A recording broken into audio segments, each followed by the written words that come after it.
तो हेलो दोस्तों, स्वागत है आज हमारी यूट्यूब चैनल पे। तो दोस्तों, आज मैं बताने जा रहा हूँ आपको भारतीय राज्यों का इतिहास। पर हमने जो कल पढ़ा था, पहले हम उसको रिवाइज करेंगे। हमारी हर वीडियो में यही रहेगा, हमने जो पिछला पढ़ा है पहले हम उसको रिवाइज करेंगे, फिर उसको आगे का देखेंगे। तो दोस्तों, हमने कल पढ़ा था संविधान के बारे में। उसमें पढ़ा था हमने अनुच्छेद 1।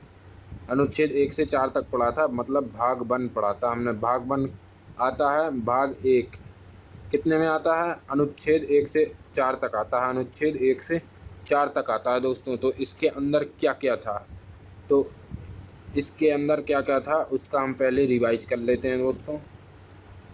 अनुच्छेद 1 कहता है कि भारत राज्यों का संघ है, भारत राज्यों का यूनियन है। ठीक है दोस्तों, तो भारत राज्यों का क्या है? यूनियन है।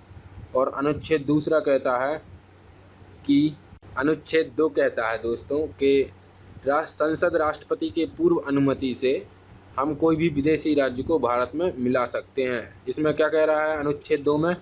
विदेशी राज्य को भारत में मिला लो, भारत में मिला लो विदेशी राज्य को। ठीक है दोस्तों, मिला लो। और अनुच्छेद 3 कहता है जब वो मिल जाए ना विदेशी राज्य भारत में, तो हम उसमें कोई भी परिवर्तन कर सकते हैं दोस्तों। परिवर्तन कर सकते हैं हम कोई भी। तो वर्तमान राज्य हो जाएगा, फिर वो वर्तमान राज्य में हम कोई भी परिवर्तन कर सकते हैं। संसद कोई भी परिवर्तन कर सकती है दोस्तों। और अनुच्छेद 4 कहता है कि अनुच्छेद 2 और 3 में किया गया संशोधन अनुच्छेद 368 के बाहर रखा गया है। अनुच्छेद 368 के बाहर रखा गया है, अर्थात इस संशोधन में राष्ट्रपति नहीं रोक सकते हैं। राष्ट्रपति को रोकने के लिए साधारण बहुमत होना, 50% से अधिक बहुमत होना आवश्यक है। साधारण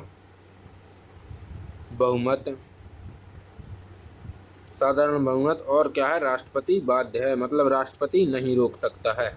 राष्ट्रपति क्या है? बाध्य।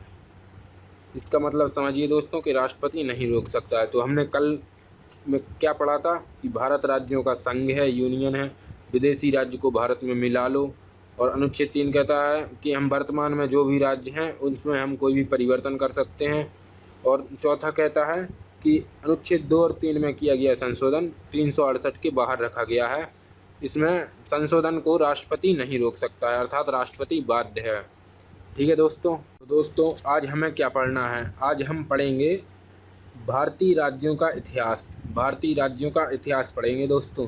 तो आज़ादी के समय क्या था? भारत में 552 से अधिक देशी रियासतें थीं, मतलब देश 552 से अधिक राज्यों में टूटा हुआ था। कितने राज्यों में टूटा हुआ था देश? 552 से अधिक देशी रियासतों में टूटा हुआ था, प्लस मतलब अधिक। ये दोस्तों, अधिक देशी रियासतों में टूटा था। अंग्रेजों ने इन्हें यह अधिकार दिया था, इन रियासतों को, कि किसी भी राज्य में। तो दोस्तों, 552 से अधिक रियासतें थीं।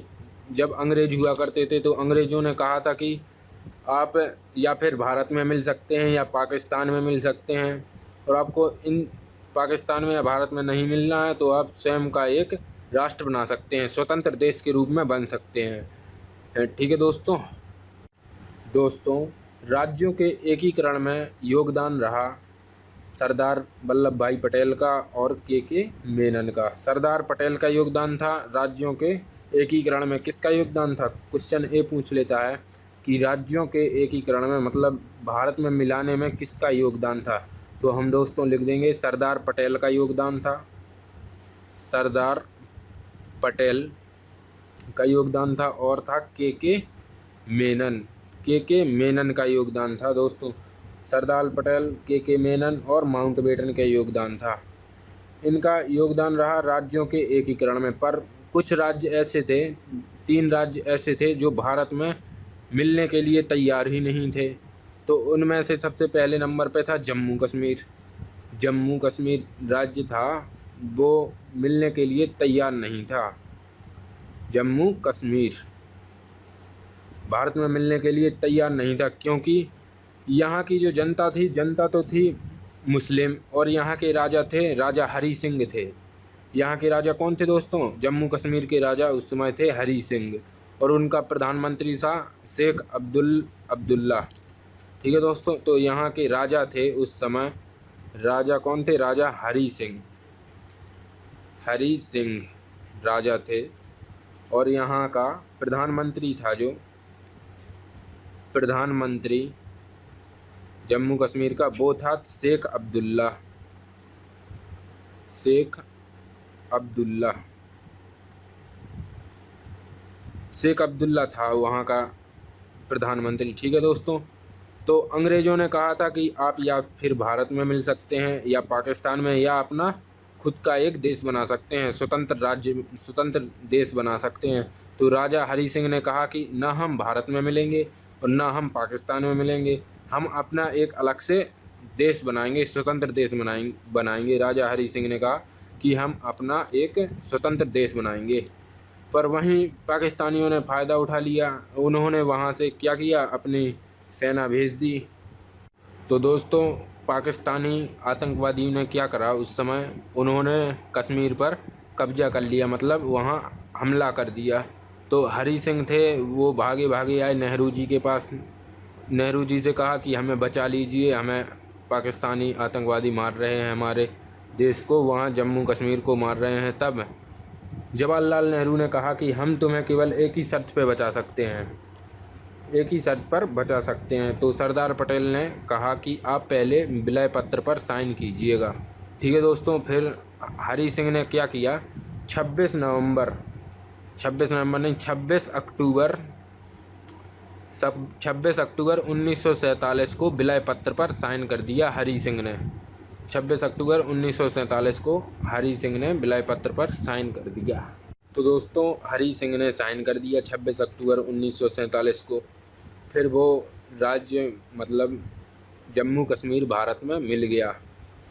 फिर क्या किया, सरदार पटेल ने यहाँ से सेना भेज दी, वहाँ से सेना ने पाकिस्तानियों को खदेड़ दिया, जहाँ पाकिस्तानियों की सेना को खदेड़ दिया। परंतु उस वक्त नौशेरा में पाकिस्तानी सेना बहुत बहादुरी से लड़ रही थी, क्योंकि वहाँ के ब्रिगेडियर थे, ब्रिगेडियर उस्मानी। ब्रिगेडियर कौन थे? ब्रिगेडियर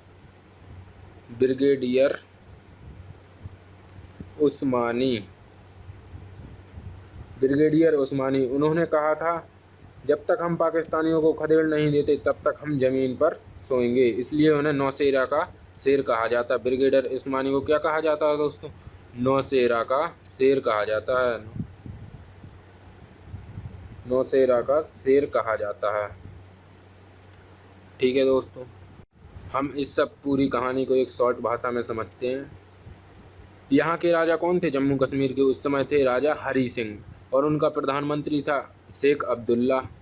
शेख अब्दुल्ला था वहाँ का प्रधानमंत्री। इसी बीच पाकिस्तान ने इस पर घुसपैठ कर दिया जम्मू कश्मीर पर, पाकिस्तान के आतंकवादियों ने, जिससे हरी सिंह आए भागे भागे नेहरू जी के पास कि हमें बचा लो। तो वहाँ पर सरदार पटेल ने फिर विलय पत्र पर साइन करा लिए 26 अक्टूबर 1947 को साइन करा लिया।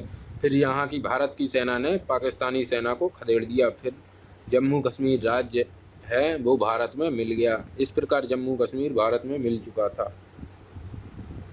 तो दोस्तों, दूसरे नंबर पे जो राज्य आता है वह था जूनागढ़। कौन सा था? जूनागढ़, जो गुजरात के अंदर में आता था, गुजरात में आता था, गुजरात। यहाँ जूनागढ़ के लोग कह रहे थे कि हम पाकिस्तान में जाना चाहते हैं। तो फिर सरदार पटेल ने क्या किया, सरदार पटेल ने यहाँ पे जनमत संग्रह करा लिया कि जिसको पाकिस्तान जाना है वो पाकिस्तान के लिए जाएं, मतलब जाएं नहीं, वोट डालें, और जो भारत में रहना चाहते हैं वो भारत के लिए वोट डालें। जनमत संग्रह करा लिया। तो इस आधार पर बहुत से लोग भारत में रहना चाहते थे और वो भारत में ही जुड़ गया। इसी प्रकार जूनागढ़ भारत में ही जुड़ गया।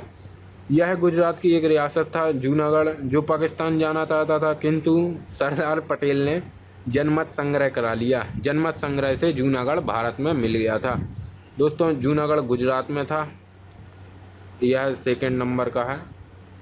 इसी आधार पर तीसरा है जो हैदराबाद। दोस्तों, तीसरा कौन है? हैदराबाद के निज़ाम हैदराबाद को पाकिस्तान में मिलाना चाहते थे। हैदराबाद के जो निज़ाम थे वो हैदराबाद को पाकिस्तान में मिलाना चाहते थे, किंतु सरदार पटेल ने पुलिस की वर्दी में सेना भेज दी थी। हैदराबाद है जो, हैदराबाद में पुलिस की वर्दी में सरदार पटेल ने किन को भेज दिया था? फौजियों को भेज दिया था। पुलिस की वर्दी में फौजियों को भेज दिया, जिसे हम किस नाम दिया था? जिसे हमने ऑपरेशन पोलो, ऑपरेशन पोलो, जिसे ऑपरेशन पोलो कहा जाता है दोस्तों। इसी तहत हैदराबाद को भारत में मिला लिया था दोस्तों। इन सभी देशी रियासतों को मिलाकर ही भारत का निर्माण किया गया। इन भारत का निर्माण 4 राज्यों में ABCD में बांटा गया। भाषाई आधार पर राज्यों का गठन दोस्तों एस.के. धर आयोग से किया गया था। भाषाई आधार पर राज्यों का गठन नंबर 1 था। भाषाई आधार पर, भाषाई आधार पर राज्यों का गठन, राज्यों का गठन। भाषाई आधार पर राज्यों का गठन के लिए कौन सा आयोग था? एस.के. धर आयोग दोस्तों, एस.के. धर आयोग। एस.के. धर आयोग कब हुआ था लागू? 1949 में। ठीक है दोस्तों इसी भाषाई आधार पर विरोध करते हुए एक व्यक्ति था पेट्टू श्री रामलू। पेट्टू श्री रामलू, पेट्टू श्री रामलू जो ये व्यक्ति था, उसका कहना था कि हम मद्रास में नहीं रहेंगे क्योंकि निचले हिस्से में तमिल भाषा बोली जा रही है और हम तेलुगु बोलने वाले हैं। हमें आंध्र प्रदेश चाहिए, हम मतलब एक अपना अलग राज्य बनाएंगे, आंध्र प्रदेश अलग राज्य बनाएंगे। क्योंकि जो यह था वो कह रहा था कि हम मद्रास में नहीं रहेंगे क्योंकि निचले हिस्से में तमिल भाषा बोली जा रही है और हम तेलुगु भाषा बोलने वाले हैं। तो इसने क्या किया? ये 56 दिन के लिए, कितने दिन के लिए? 56 दिन के लिए दोस्तों भूख हड़ताल पर बैठ गया। 56 दिन के लिए भूख हड़ताल पर बैठ गया। इसके बाद 56 दिन के बाद इसकी दोस्तों मृत्यु हो गई। इसकी मृत्यु हो गई। फिर मृत्यु होने के बाद विरोध और बढ़ गया। इसके फलस्वरूप नेहरू जी ने 10 अक्टूबर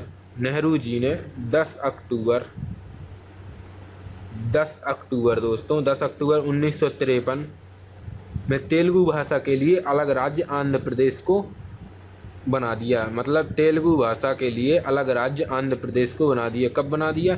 10 अक्टूबर 1953 में तेलुगु भाषा के लिए अलग राज्य आंध्र प्रदेश बना दिया। अलग राज्य बना दिया था आंध्र प्रदेश।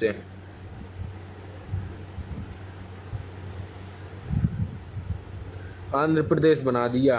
अंततः यह भाषा के आधार पर गठित होने वाला पहला राज्य बना। तो क्वेश्चन में क्या पूछा जाता है दोस्तों? क्वेश्चन में यह पूछा जाता है कि भाषाई आधार पर राज्यों का गठन किस आयोग के तहत किया जाता है? तो हमें आंसर में क्या बताना है? एस.के. धर आयोग। एस.के. धर आयोग 1949, एस.के. धर आयोग 1949 में हुआ था। ठीक है दोस्तों। और पूछा जाता है कि भाषाई आधार पर गठित होने वाला पहला राज्य कौन सा है? तो वह पहला राज्य है आंध्र प्रदेश। भाषाई आधार पर गठित होने वाला पहला आयोग एस.के. धर आयोग 1949। ठीक है दोस्तों। और भाषाई आधार पर गठित होने वाला पहला राज्य आंध्र प्रदेश है। ठीक है। नेहरू जी ने क्या किया था कि मजबूर होकर सरकार ने भाषा के आधार पर मद्रास को तोड़ दिया और कहा कि जो तमिल भाषा बोलते हैं वो तमिल चले जाएं, तमिलनाडु चले जाएं, और जो तेलुगु भाषा बोलते हैं वो आंध्र प्रदेश। उस समय आंध्र प्रदेश की राजधानी क्या थी दोस्तों? उस समय आंध्र प्रदेश की राजधानी थी कुल्लूर। कुल्लूर थी दोस्तों उस समय आंध्र प्रदेश की राजधानी। तो नेहरू जी ने क्या किया था? मजबूर होकर उन्होंने भाषा के आधार पर मद्रास को तोड़ दिया। मद्रास था पूरा दोस्तों पहले एक, मद्रास को तोड़ दिया और कहा कि जो तमिल बोलते हैं वो तमिलनाडु चले जाएं और जो तेलुगु बोलते हैं वो मद्रास नहीं आंध्र प्रदेश। जो तेलुगु बोलते हैं वो आंध्र प्रदेश। उस समय आंध्र प्रदेश की राजधानी कुल्लूर थी। तो दोस्तों इसी आधार पर एक आयोग का गठन किया गया था। उस आयोग का नाम था दोस्तों फजल अली आयोग। फजल अली आयोग। फजल अली आयोग था। इसमें कितने सदस्य थे? 3 सदस्य थे। सदस्य 3 थे। गठन कब हुआ था इसका? गठन हुआ था दोस्तों 1953 में। 1953 में गठन हुआ था और इसकी रिपोर्ट आई थी 1956 में। फजल अली आयोग कहता था, मतलब ये आयोग में है क्या वो मैं बता रहा हूँ। इस आयोग में था कि राज्यों का गठन भाषा के आधार पर किया जाएगा, किंतु एक राज्य एक भाषा नहीं। राज्यों का गठन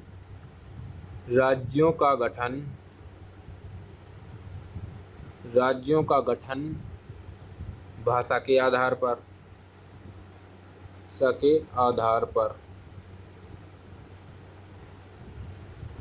किंतु एक राज्य एक भाषा नहीं। किंतु एक राज्य एक भाषा नहीं। किंतु एक राज्य एक भाषा नहीं। तो इसी प्रकार इसी आधार पर कितने राज्यों में बांटा गया था दोस्तों? उस समय बांटा गया था, स्टेट थे, राज्य थे 14। राज्य कितने थे दोस्तों? 14। और केंद्र शासित प्रदेश यूनियन टेरिटरी, केंद्र शासित प्रदेश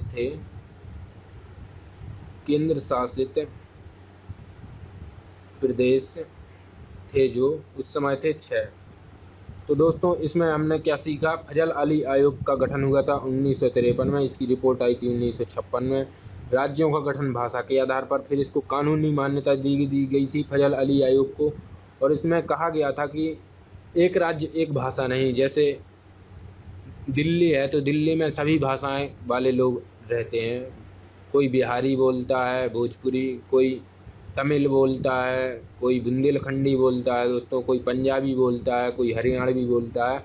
तो दोस्तों यही कहा गया है इसमें। नहीं तो ये आयोग ना होता तो यह होता कि जैसे पंजाब वाले हैं तो वो पंजाबी बोलते हैं, और तेलुगु वाले हैं वो तेलुगु बोलते हैं, तो वो वहाँ नहीं रह सकते क्या पंजाब में? हाँ जरूर रह सकते हैं। अब फजल अली आयोग के तहत वो हर जगह रह सकते हैं। इसी प्रकार दोस्तों फजल अली आयोग की सिफारिशों को मनाने के लिए, राज्यों के पुनर्गठन करने के लिए संविधान में एक संशोधन किया गया था। इसके लिए वो संशोधन था 7वां संशोधन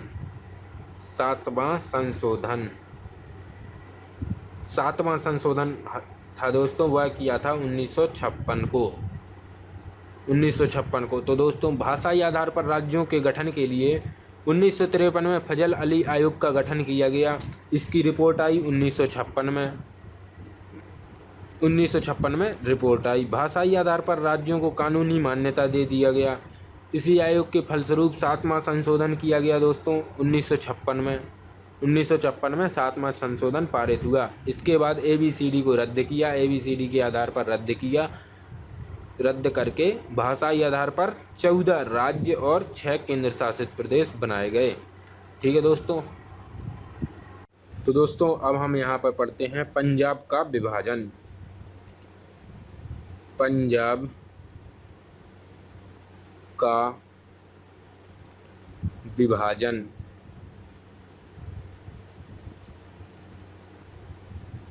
पंजाब का विभाजन देखते हैं दोस्तों। तो इसी आधार पर एक समस्या आई थी पंजाब के साथ। पंजाब का पूरा नाम क्या था दोस्तों? Patiala and east Punjab state union. Punjab का पूरा नाम, जिसे हम शॉर्ट में पेप्सू कह सकते हैं, PEPSU। पंजाब का पूरा नाम था पटियाला एंड ईस्ट पंजाब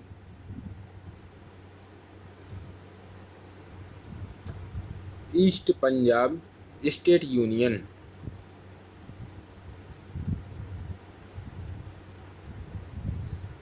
पंजाब का दोस्तों पहले पूरा नाम क्या था? Patiala and east Punjab state union, जिसे हम पेप्सू कहते हैं। इसका विभाजन करने के लिए आयोग का गठन किया गया, जिसका नाम था शाह आयोग। पंजाब का दोस्तों विभाजन करने के लिए किस आयोग का गठन किया गया? शाह आयोग।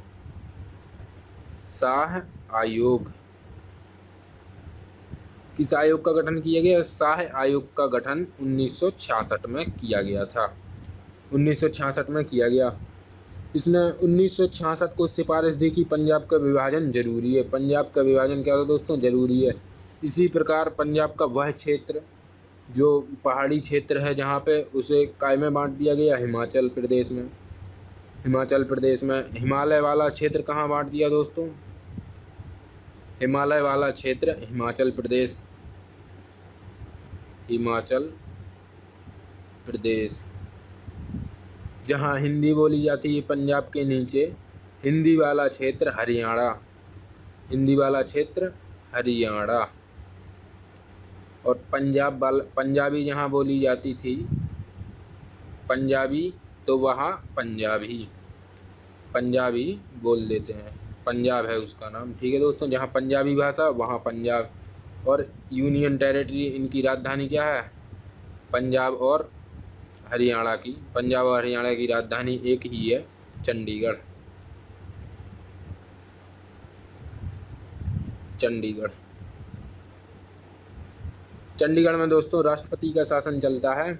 इसी प्रकार भारत में फिर कितने राज्य हुए? 28 राज्य हुए। इसके बाद कितने राज्य हुए? 28 राज्य, 28 राज्य और 8 केंद्र शासित प्रदेश, 8 यूनियन टेरिटरी जो अभी वर्तमान में हैं दोस्तों। तो हमने इसमें क्या सीखा? इसी आधार पर एक समस्या आई थी पंजाब के साथ कि पंजाब का पूरा नाम क्या था? Patiala and east Punjab state union, जिसे हम शॉर्ट में पेप्सू कहते थे। पेप्सू, मैंने यहाँ गलती कर दी, जिसे हम पेप्सू कहते थे दोस्तों। ठीक है, पेप्सू कहते थे। पंजाब का विभाजन करने के लिए शाह आयोग 1966 में आया था। शाह आयोग 1966 में, 1966 में सिफारिश दी गई कि पंजाब का विभाजन जरूरी है। इसी प्रकार पंजाब का वह क्षेत्र जहाँ हिमालय एरिया है, हिमालय ज़्यादा है, तो वहाँ हिमाचल प्रदेश। और पंजाब का नीचे वाला जहाँ हिंदी बोली जाती है उसे हरियाणा, हरियाणा। और जहाँ पंजाबी बोली जाती है वह है पंजाब। इनकी राजधानी क्या है? चंडीगढ़। इसी प्रकार कितने राज्य हुए? 28 राज्य और 8 यूनियन टेरिटरी, केंद्र शासित प्रदेश।